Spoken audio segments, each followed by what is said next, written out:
Good afternoon. My name is Dr. Clement Nzuka.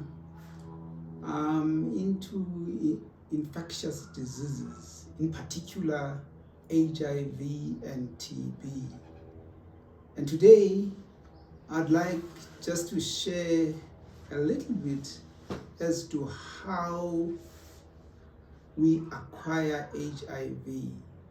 You know, HIV is a virus that gets attracted to our immune cells, the cells that we trust so much to protect us from invading organisms. We call them the CD4 T lymphocytes. Those are the target cells by HIV because these target cells have what is known as, receptors for HIV. And receptors for HIV, we have two types. We have the CCR5 and CXCR4. And HIV happens to be a tropic virus. The type of virus that will gravitate to a specific receptor. For instance, it will gravitate to a CCR5 or it will gravitate to a CXCR4. It will go straight to that receptor. But how do we get these CD4 T lymphocytes to be targets of HIV? We get them to be targets because the CD4 T lymphocytes, they get attracted to any area that is actually bruised, that is actually lacerated. Like, for instance, in the case of STIs, sexually transmitted infections. Sexually transmitted infections, they tend to damage the genital area. They damage it. They damage the tissue.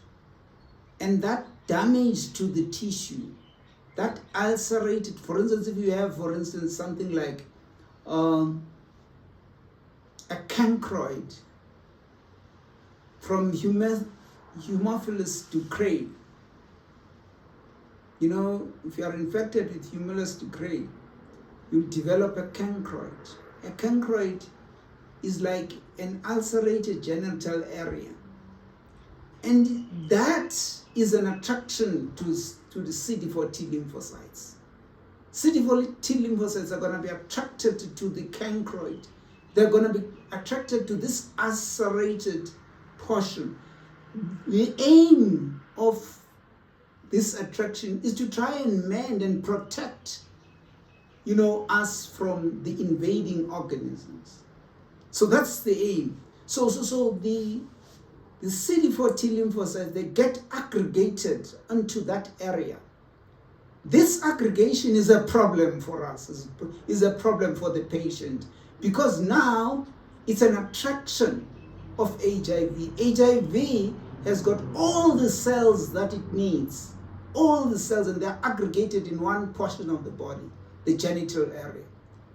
They are attracted there. That's why it's so crucially important to, if there's an STI or a sexually transmitted infection, it's so crucial to treat it and make sure that it is not there, because it must not be an attraction to HIV. HIV is going to be attracted to an ulcerated area of the genital, shall I say, the genital area, which is ulcerated, and then in an effort to protect us from this ulceration or this ulcerated portion of the genital area, they will get aggregated there. But the aggregation is the problem, because now that's an attraction to HIV. HIV sees that this is where I'm going to get my receptors. This is where I'm going to get my CCR5. This is where I'm going to get my CXCR4. And this is the problem. So it goes there. How is HIV a tropic virus? It's a tropic virus because on its envelope, it has got an envelope protein, the one that surrounds it. It has got glycoproteins. There are two types of glycoproteins which are prominent there. We call them GP120. GP120, that's the one that is responsible for the tropism of HIV. That's the one that forces HIV not to wander around looking for a receptor. It doesn't wander around. It gravitates to a specific receptor on a CCR5 or CXCR4, which is on a CD4 T lymphocyte. So that's the most important point to be understood by healthcare workers, that it will gravitate to a specific receptor, and that receptor is going to enable it to get into our cells. That's unfortunate. And what then happens? We have this GP120, but the GP120 is attached to a GP41. A GP41 is a fusion. It is a fusion protein that is there to make sure that if the CCR5 has got an HIV attached to it, then it must actually be able to get into the cell.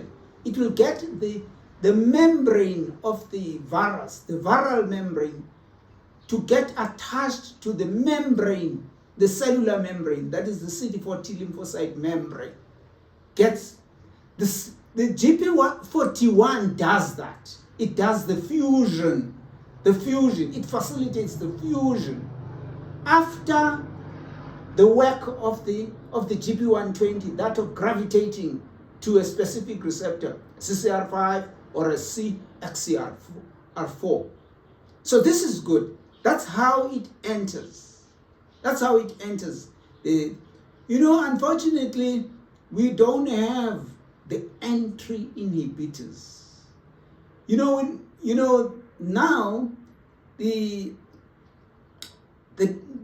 the research on HIV is so advanced that we have some entry inhibitors. In other words, even if the GP120 has made the HIV or the HIV particle or virion to gravitate to a specific receptor, good, it has done that. And the GP41 has done the fusion. But the entry is another problem. Entry, to actually enter. If it enters the cell, now we have in this country we don't have the entry inhibitors, the Maraviroc. The Maravirocs, those are entry inhibitors.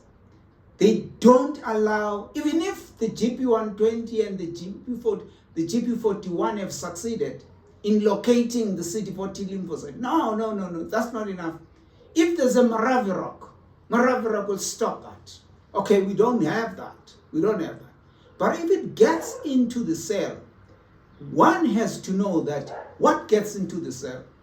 It's a virion or a virus particle or the HIV particle. When it is just a particle, it's known as a virion. It's a virion. Now that particle has got a genome in it.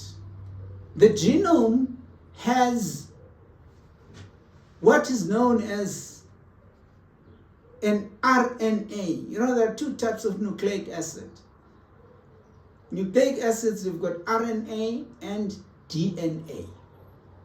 Now, this particular one is an RNA. So HIV, you must always know it as a as an RNA virus. But it gets into the cell. When it is inside the cell, there's a problem. According to the central dogma of molecular genetics, it must be DNA, RNA, protein. And that's not the case now. What has entered the cell is an RNA. So this is a problem. It's a problem only if the virus itself, that is the HIV, doesn't have a proper enzyme to convert this RNA to a DNA. But it has it. It has it. It enters the cell with 3 enzymes. The reverse transcriptase, the one that is needed right now to convert RNA to become a DNA, so that it can actually fetch the template. Remember, what is the central dogma of molecular genetics? What does it say? It says DNA, RNA, protein. So the viral proteins which it needs so much to be able to synthesize another RNA, another HIV virion, it needs viral proteins. But those viral proteins have got to be made from DNA, RNA, protein. To make a protein, you must start from a DNA to an RNA. We normally say it's a messenger RNA. It will take messengers to the cytoplasm. You know, cytoplasm to the ribosomes of the cytoplasm, and that's where protein is synthesized. So the most important thing to understand now is that DNA has, the status of the DNA has been achieved by the reverse transcriptase. The reverse transcriptase has made sure that the RNA which entered the cell has been reversed to DNA. And this DNA is given a special name, call it the proviral DNA, because it's going to make viral proteins. It's not going to make cellular proteins. No. The cell, the CD4 T lymphocyte, has got its cellular DNA. But this DNA has got to be integrated into a cellular DNA, because the cellular DNA has got the potential of being able to replicate or to make copies of itself. But the proviral DNA doesn't have that. It doesn't have that. So it has got to be integrated into a cellular DNA. How is this happening? It happens because RNA entered the cell having another enzyme known as integrase enzyme. The integrase enzyme is the one that will integrate this RNA, this proviral DNA, the proviral DNA. It will integrate it inside the nucleus. It will integrate it onto a cellular DNA, the one that has got the potential and the capability of replicating or making copies of itself. If it's integrated onto that one, also the proviral DNA will be able to synthesize its own proteins. And this is what is important to be understood. Now, if the proviral DNA has now been integrated onto a cellular DNA, now replication starts taking place. Replication starts taking replicated, and then it can be transcribed. The transcription goes to the outside, to the cytoplasm. Cytoplasm, where in the cytoplasm? In the endoplasmic reticulum, the one that is it's actually granulated with ribosomes. Ribosomes, those are the sites for protein synthesis. So what happens is the proviral DNA together now with the cellular DNA, they go out into the nucleus, they locate the ribosome, and then that's where synthesis of viral proteins takes place. Oh, if that happens, then the synthesis of viral proteins is now successful. So it means a new RNA, a new virion is possible, or a new HIV particle is possible, because the viral proteins are all there. And then this happens, and then, but now, a successful, process of formation of viral proteins, and then viral proteins and the virions are now made. When the virions are now made, I'm talking about the HIV virions are now made, they are not in a position to infect because they've got appendages. And these appendages have got to be pruned and clipped off. They've got to be pruned. And they are pruned by another viral enzyme which HIV entered the cell with. And that is known as the protease. And the protease now starts,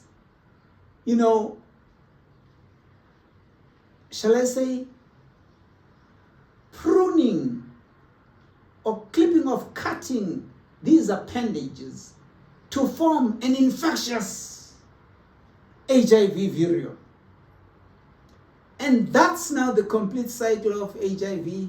HIV is now ready to go out and go out into the cytoplasm. It's already in the cytoplasm, but to go out into the, into, shall I say, the body of our cells, and to the tissues, get into blood and be transported to all the parts of the, as an infectious HIV. Get into blood, into all the body fluids. I'm talking about the semen. I'm talking about, the ordinary body fluids, blood. It gets in there as an infectious virion. It's now an HIV, a complete HIV. And this is, it's good to know. It is good to know what type of inhibitors would make sure that this is not a possibility. First of all, the reverse transcriptase has got its own inhibitors. We have, for instance, we call them, the reverse transcriptase inhibitors. And the examples that we have of reverse transcriptase inhibitors, we've got tenofovir, which is a nucleotide reverse transcriptase inhibitor. It's a nucleotide reverse transcriptase inhibitor. We've got a reverse transcriptase inhibitor, that is lamivudine. This one is a nucleoside, not a nucleotide. The nucleotide is tenofovir. So if we want to use TILD, for instance, you've got tenofovir, which is a nucleotide reverse transcriptase inhibitor. So it doesn't allow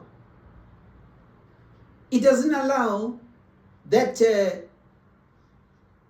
reverse transcriptase that I was boasting about, saying, oh no, HIV enters the cell with the reverse transcriptase, which is capable of converting this RNA to become a DNA so that it can be a proviral DNA. No. We've got something that inhibits. We've got a nucleotide reverse transcriptase inhibitor. And the example that we have, that we use on a daily basis, is tenofovir. And we have a nucleoside reverse transcriptase inhibitor, which is known as, the one that we have all the time, TILD, is lamivudine. That's a nucleoside instead of a nucleotide. The difference between the two is between tenofovir and lamivudine is that lamivudine is a nucleoside reverse transcriptase inhibitor. The tenofovir is a nucleotide reverse transcriptase inhibitor. And then the last one is the most powerful, known as dolutegravir. Dolutegravir is an integrase inhibitor. That's the one which doesn't give the last enzyme a chance. That is protease. It doesn't give it a chance. Doesn't give it a chance to work, because there's no virion which is going to be formed if the proviral DNA didn't enter the cell. It didn't enter the nucleus of the cell. Remember, it's in the cell. It's already in the CD4 T lymphocyte, but it's not yet in the nucleus.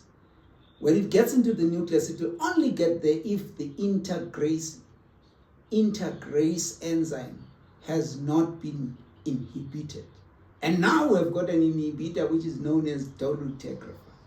And we say this dolutegravir is powerful in the sense that it does not even allow the entry of the proviral DNA into the nucleus so that it can be integrated into a cellular DNA. No, it doesn't allow it. So basically, that is what is happening. Right. So what I would like to now, progress and talk about, now that we know how HIV entered the cell, right?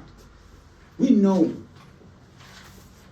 But now there's a problem. There's a problem of us trying to make sure that no one knows about this.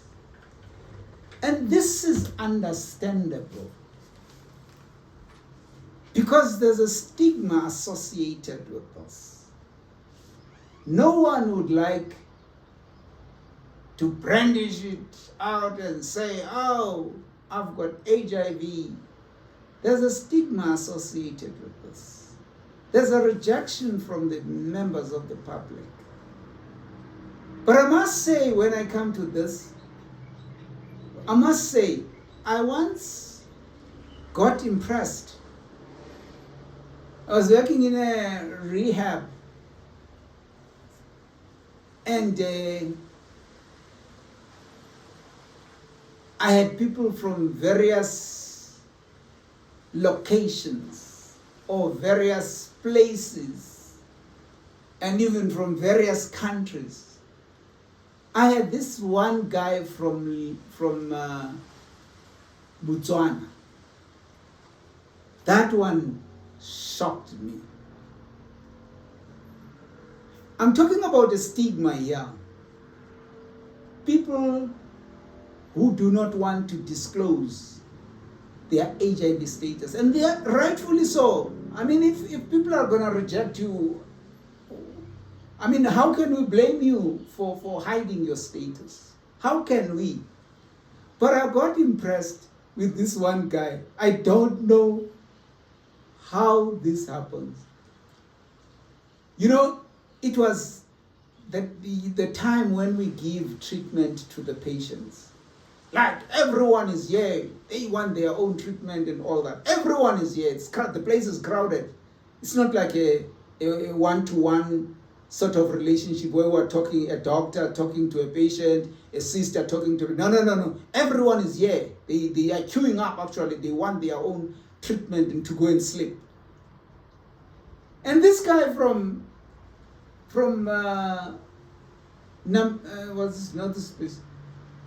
coming from Botswana. He was coming from Cameroon. And then he says to me, he comes back, he has already received his treatment, that is the treatment for rehab. But now he came back rushing, Doctor, Please don't forget my ARVs. Don't forget my antiretroviral drugs. You must remember, he's announcing to everybody now that he is taking ARVs. And to him, it was nothing, because he comes from a country where this stigma is gone. Nobody is worried about who's what, because at lunchtime, everybody says, guys, let's go and have our treatment, let's go and have our treatment. You know, almost everyone in that country is taking ARVs. So there's no problem. They don't have the problem that we have in South Africa. And I was shocked. So I wish we could get to that level. Because I'll tell you why. How do you... Okay, I have a patient who is taking TB treatment. But this patient happens to be HIV infected as well, but he has not yet tested for HIV. So he is not taking any treatment. He is not taking any treatment. So he is not taking any treatment. The problem with this is that HIV, as it is not addressed, there's a big, big problem. The problem is the CD4 count is going down. So the patient is becoming more and more immunocompromised. The patient, in other words, the immunodeficiency of the patient is progressing. And how is this going to affect the patient? The patient is taking already now. Right. Is already taking Rifafor for TB. TB is known, so the patient is taking treatment. But there's this one problem. The HIV problem has not been addressed. The immunodeficiency is progressing. So the CD4 count of the patient is going down. And as the CD4 count is going down, or as the immunodeficiency is progressing, what's going to happen is the conditions which are brought about by, these opportunistic infections, they start creeping in. I'll give you one example. Now the patient starts to have a diarrhea because of the problem of HIV that has not been addressed. Because I have to hide my status. I live in South Africa, I have to hide my status. I don't want people to make a laughing stock out of me. That one is HIV positive. I don't want that. I have to hide my status. But the disadvantage of hiding my status is that the problem of HIV is not going to be addressed for as long as I hide this problem that I have. Of course, I may not even know that, but it's brought about by the advent of these opportunistic infections. How do I see that? Now I start having a diarrhea that is non-stop. I start having a diarrhea. But the diarrhea, what's effect is it gonna have on my taking my Rifafor? Rifafor is your rifampicin, your INH, pyrazinamide, and your ethambutol. Those are anti-TB drugs. Those are anti-tuberculous drugs. And they're very good in wiping out TB, making sure that there's no TB. But now the patient is having a diarrhea which is unaddressed. It's not stopping. So what happens is the absorption of these drugs the River 4 drugs, is now affected. The absorption is not maximal. The absorption is a problem now. It's a problem. Absorption is now a problem. What's going to happen now, because absorption is not a problem? Even TB is not going to be properly addressed. The problem of TB is not going to be properly addressed. So what's going to happen? The levels of the drugs, the TB drugs, is going to get low, lower, and lower, low, go down. And what's going to happen if now something else develops now?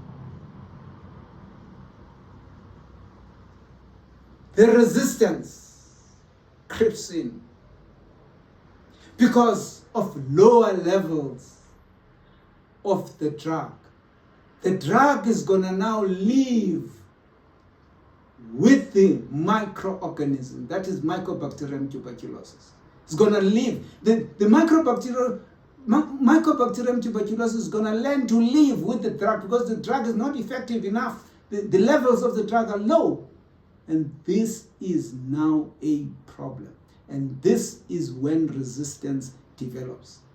When the microorganism is capable of living with the drug, in other words, it's going to learn to dodge the drug. It's going to learn to live with the drug. And this is when resistance develops. And in this country, we're busy treating drug-resistant TB because of this problem. Because one, you are not different now from a patient who's not taking therapy well, who is non-adherent to therapy. You're not different because it's not being absorbed well because of there's diarrhea this side, and this side there's management of TB, which is not done well. So because now there's resistance, then this becomes a big problem. The River 4 is not good enough. And this is what I would like you to learn and make sure that you understand. How do we get resistance? How do we get TB drugs to be resistant? Because of this absorption which has been affected by what? By the diarrhea. For today, I'm going to end just there. And I'm going to take it further